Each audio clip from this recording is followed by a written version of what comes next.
በድጋሚ ዘነበ ተነስተልን ተነስተልኛቸው እንዲሁም ተመልካቾቻችን እስኪ ድምጽን ከፍ አድርጋ ምን ነው ምሳል በላም ውሃ እየተጎነጨ ድምጽ ፍዛልብኝ ዘነበ በእውነት እኛ ጋር ስለመጣችሁ በጣም ነው የምናመሰግነው ካንተ ጋር አሁን ልንወያይ የፈለግንበት ሁኔታ በተለይ የኢትዮጵያውያን ቅርስ የሆኑ ብዙ ቅርስ አሉ በኢየሩሳሌም ከነዚህም አንዱም ዱር ሱልጣን እየተባለ የሚጠራው ነው ትልቅ ችግር አለ እዛ አካባቢ አለመግባባቶች አሉ እና እንደው በዚህ ዙሪያ ምን እየተሰራ ነው በሚለው በተለይ ደግሞ በቅርቡ አንድ የተወሰነ ክስተት አለ እስኪ ፊልሙ እስከሚዘጋጅ ድረስ ፊልሙን እናየዋለን ከዛ የሆነ ሁኔታ ምንድነው እዛ እየተካሄደ ያለው ሁኔታ በእውነት በጣም አመሰግናለሁ አይቸው ይሄ በጣም ለብዙ አመታት እየተፈጠረ ያለና ለመጨረሻ ጊዜ መፍትሄ ሊኖረው የሚገባ ነው ምክንያቱም በደር ሱልጣን ገዳም አጠገቡ አሉ ግብጾች ኮፕቲም እና ሁሉ ጊዜ በየአመቱ አመት ባል በሆነ ቁጥር የተለያዩ ችግሮችን ይፈጥራሉ ለምን የሚፈጥሩበት ምክንያት ምንድነው አሁን የኛ ነው አሁን እንደውም ሰው ባይኖር እንደው የኛ ወገኖች እኛም ጭምር አንተም ሁሉም ጠንካራ ባይሆን መውሰድ ነው የሚፈልጉት ያን ቦታ ባንዲራ ሲሰቀል እንዲሰቀል አይፈልጉም ራምኮልስ በሚጸለይ ጊዜ እንዲ ይጮሃል ይላሉ የተለያዩ አይነት ስለዚህ ያ ቦታ የኛ ነው አራጊ ፈጣሪዎች እኛንን ነው የሚሉት በቃ አቶ ሽሎሞ መስመር ላይ ያለ ካሁን በፊት በዚህ ዙሪያ ብዙ ስራ ሰርታችኋለኝ እንደው ከዘራችኋቸው ስራዎችና ሰሞኑን ተፈጠሩት ክስተቶችን እስኪ አንተም ታውቀው ነሃል እንግዲህ አሁን ብዙ ጊዜ እንደዚህ አይነት ነገሮች አመትባል ሲሆን ይፈጠራሉ እና አሁን በእውነት በመጀመሪያ ደረጃ ለመላው የክርስቲያን እምነት ተከታዮች ያው ከፍተኛ አመትባል ነበር ቅዳሜ ዕለት በ11/4/2026 በዚህ አጋጣሚ እንኳን አደረሳችሁ እያልኩኝ የተፈጠረው ችግር ምንድነው ያው ብዙ ጊዜ ይሄ ታወቀ ነገር ነው መቼም የዚህን የግብጾችና የኢትዮጵያ ውስጥ እዚህ ያሉት ችግሮቹ በጣም ሁሉ ጊዜ አመት ባል በተፈጠረ ቁጥር የሚመጣ ነው ለምንድነው እነሱ ሆን ብለው ነው አውቀው ነው የሚያደርጉት አሁን ይሄው ፊልሙን እንመለስ ስለዚህ እነሱ ከኛ ችግር የለም አባ ሚሉትን ስማ የተረማመተ አባን እንስማቸው ኦኬ አማይ ከሎላ አሳልፏቸው እኔ አባ መጥቷል አንድ ጊዜ አሳልፏቸው አንዴ መንገድ ከፈታ ድርቤት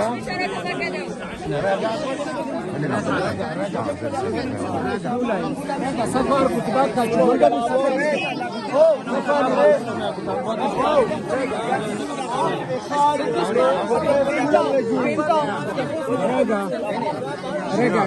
שנייה, אתם דוחים אותי. בחייאת.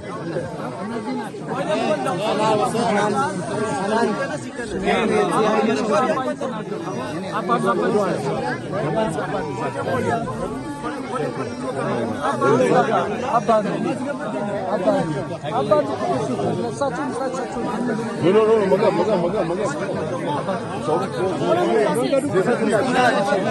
תגיד לי מה. ספור, הוא רוצה לספור. הוא רוצה. הנה, הוא יספור. ستة حبيبي. لا, أبا ستة. كله مسؤول.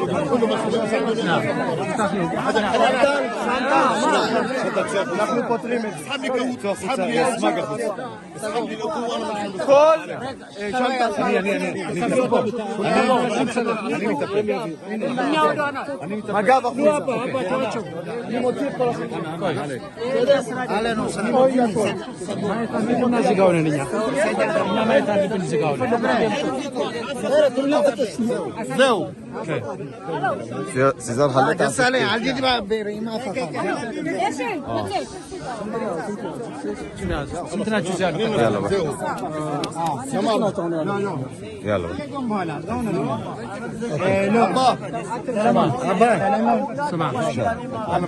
اوكي ابا عيدوا زيونو اسكي قبو درس لا نفسنا جزيان سدسنا سدسنا انا سفرت تعمل دكتور يلا اوكي كفاتو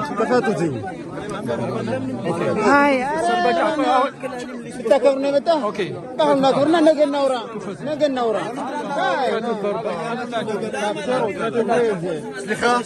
سليخة صالح قمرنا تعذروا لي أتم تعذروا لي مكشات تعذروا لي لقمار الزيت يلا يا عمي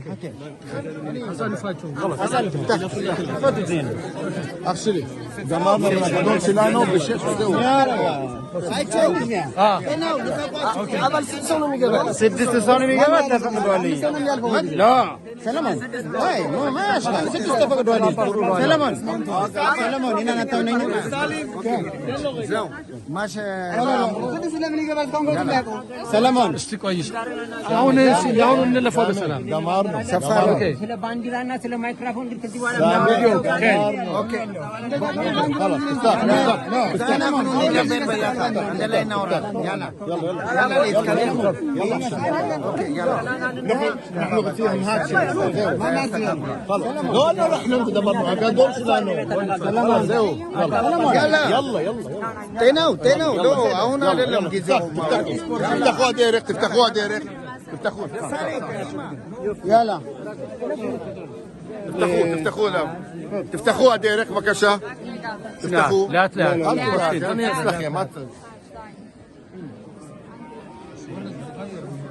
معلش لا داي في كم سنه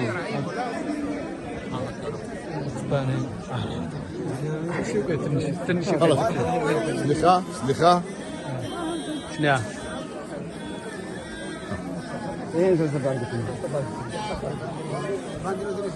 بانديرهم سكال سلمان سلمون داي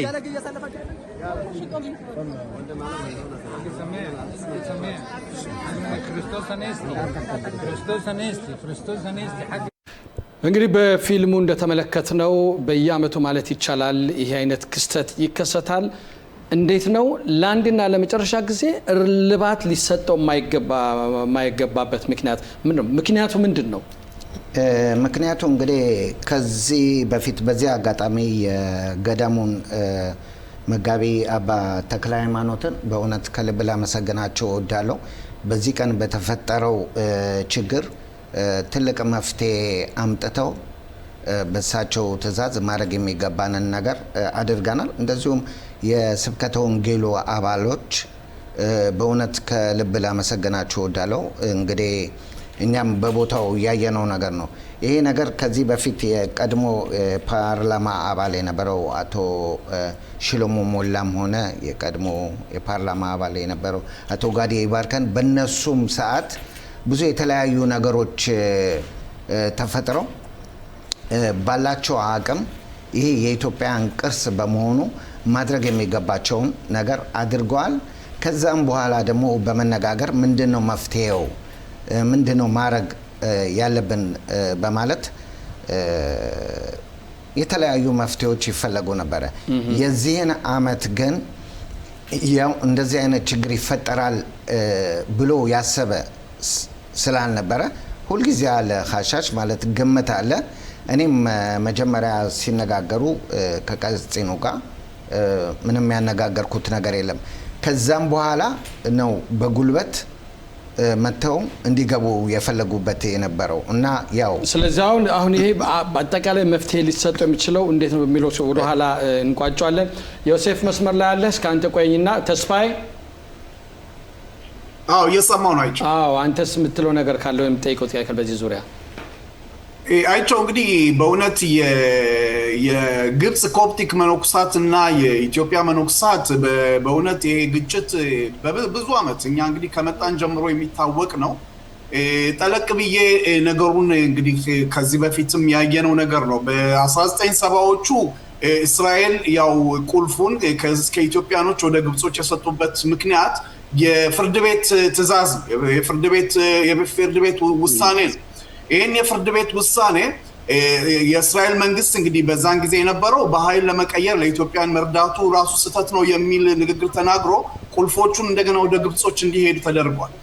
እንግዲህ ይሄ ነገር በእውነት ትንሳኤ በመጣ ቁጥር ግጭቶች ከመድረሳቸው በፊት ነገሩ በፍርድ ቤት ውስጥ ውሳኔ የተወሰነ ስለሆነ ይሄ የግል ሰዎች መጥተው የሚጋጩበት ምክንያት ሳይሆን በዲፕሎማሲ እና ያው በቤተ ክርስቲያኗ ስም ይሄን ነገር መፍታት አለባቸው የሚል ሀሳብ ነው የምሰጠው። እሺ ያጠቃለን እንምጣ። ዮሴፍ አለ መስመር ላይ አለው። እስኪ አንተ ለመጨረሻ ነው አጠቃላይ የምትለው? ኦኬ ወንድማችን ጋዜጠኛ ተስፋው እንዳለው እስካሁን በፊት በሰባዎቹ ፍርድ ቤት ቁልፉን መጀመሪያ አስቀድሞ እስራኤል ስትቋቋም በ1961 የኦቶማን ቱርክ የጆርዳን ንጉስ ለኢትዮጵያን የፈረደበት የፍርድ ማስረጃ እንዳለ አውቆ ያንን ማስረጃ አብነት አድርጎ ቁልፉን የተዘጋውን በሮች ከፍቶ ለኢትዮጵያኖች ሰጥቶ ነበር። በኋላ የግብጽ ከፍተኛ የዲፕሎማሲ ስራና ጫና በመስራት በወቅቱ የነበሩ ፓትርያርክ የግብጽ ፓትርያርክ ትልቅ ተጽዕኖ በማድረግ በክርክር እንደገና ቁልፉ ወደ ግብጾች እንዲመለስ ተደርጓል እና ትልቁ መፍትሄ በወቅቱም ደግሞ እስራኤል ከግብጽ ጋር የሰላም ስምምነት ያደረገችበት ስለሆነ የእስራኤልን መንግስት ለግብጾች አድልቶ ቁልፉ እንዲመለስ ተደርጓል። አሁንም ይሄን ጉዳይ ማድረግ የሚቻለው በዲፕሎማሲና በዲፕሎማሲ ስራ ነው። ሁልጊዜ እነሱ ብዙ ቱሪስቶች በመጡ ቁጥር ክርስቲያኖች በበዙ ያ ቦታ ክርስቲያኑ በተሰበሰቡ ቁጥር አይናቸው ደም ነው የሚለብሰው። ምክንያት ፈልገው በትልቁ ነው ለፖሊስ ጣቢያ የሚደውሉት። ችግር ነው የሚፈጥሩት። አንዴ በሩም የራሳቸው ቀለም ይቀቡታል፣ አንዴ ባንዲራ አውርዱ ይላሉ፣ አንዴ ድንኳን መትከል አትችሉም ይላሉ። ምክንያት ነው የሚፈልጉት። የነሱ ለመሆኑ እንዲታወቅላቸው የማያደርጉት ጥረት የለም። ዋና አቋማቸው ምንድነው? ይሄን ገዳም ከምንመለስ ኢትዮጵያ ውስጥ 150 ኤሌክሽን ሰርተን ብንሰጥ ይችላል የሚል አቋም ነው ያላቸው ግብጾች። እሺ ዮሴፍ አመሰግናለሁ። አቶ ሽሎሞ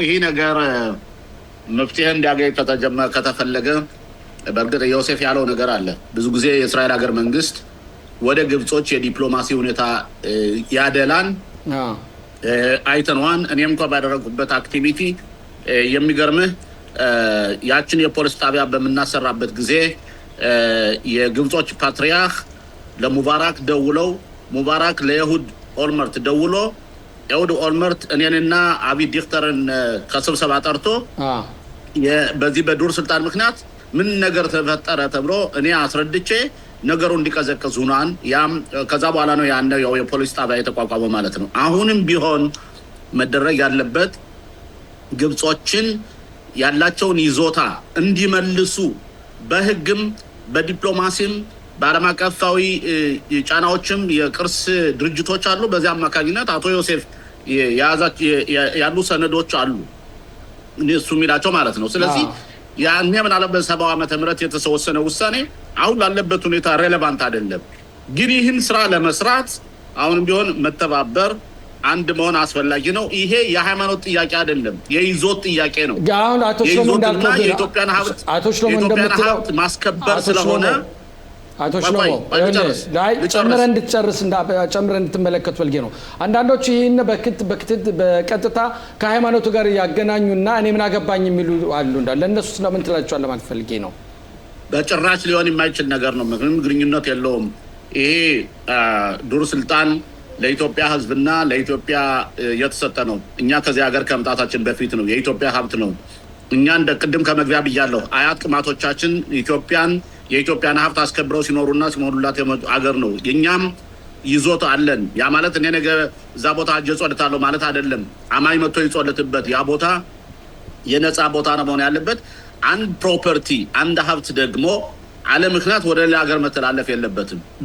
ግብጾች የፖለቲካ ጫናቸውን የሀያልነታቸውን እያስፈራሩ የቀረችውን ለመውሰድ ነው ጥረት የሚያደርጉን። ያ ብቻ ሳይሆን እንዲያውም የወሰዱት ሀብት እንዲመለስ መሰራት አለበት ነው የምለው። ብዙ ከዛው አካባቢ ለምናውቅ ሰው በጣም የሚገርም ነው።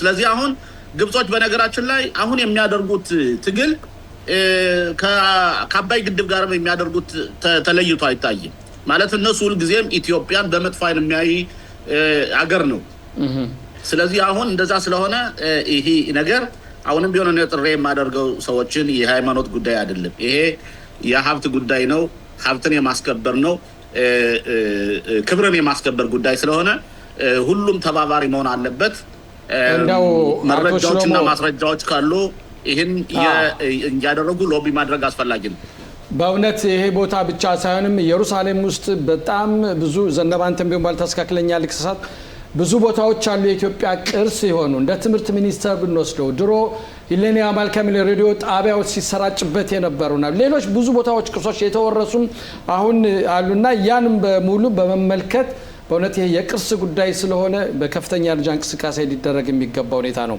ዘነበ አሁን እንግዲህ እውነት ነው አሁን የኛ ሰዎች ይሄ ሃይማኖት ሳይሆን የቅርስ ጉዳይ ነው ያገባናል የሚል አሁን በተሳሳተ አመለካከት በተለያየ አይነት አነጋገር የሚናገሩ አሉ ይሄ ማለት የኢትዮጵያ ቅርስ ነው ልክ አሁን እንዳልከው የተለያዩ ቦታዎች ዝም ብለው ተወስደዋል ስለዚህ እኛ ደግሞ አንድ ላይ ተባብረን አንድ አይነት ነገር እስካላደረግን ድረስ ወደፊት ሊፈጠሩ የሚችሉትን ነገሮች ማወቅ ቀላል አይደለም እውነቴ ነው በዚህ አጋጣሚ አባቶች ሊመሰገኑ ይገባሉ ምናልባት ይሄንን ዝግጅት የሚመለከቱ በምን አይነት ሁኔታ እንዴት ወደፊት እንዴት ይሰራ ወደፊት በምን አይነት መንገድ ነው ሊሰራ የሚገባው የሚለው ሁኔታ ተከለ ሃይማኖት እንዳሉት የገዳሙ መጋቢ ያው የተለያየ ሐሳብ አላቸው ከዚህ በፊት የተለያዩ ኮሚቴዎች ተቋቁሞ ነበር አሁን ደግሞ በዛ መልክ ይሄ ነገር ከመፈጠሩ በፊት የሆነ ነገር እናደርጋለን ብለዋል እንግዲህ እግዚአብሔር ረድቶን ደግሞ ሁሉም ኢትዮጵያዊ የተባለ ሁሉ ትውልደ ኢትዮጵያዊ ይሄ ቅርስ የኢትዮጵያ ቅርስ ስለሆነ አንድ ነገር ማድረግ አለበት ብዬ አምናለሁ በዚህ አጋጣሚ አንተንም ለዚህ ዝግጅት ከልብ ለማመስገን ወዳለሁ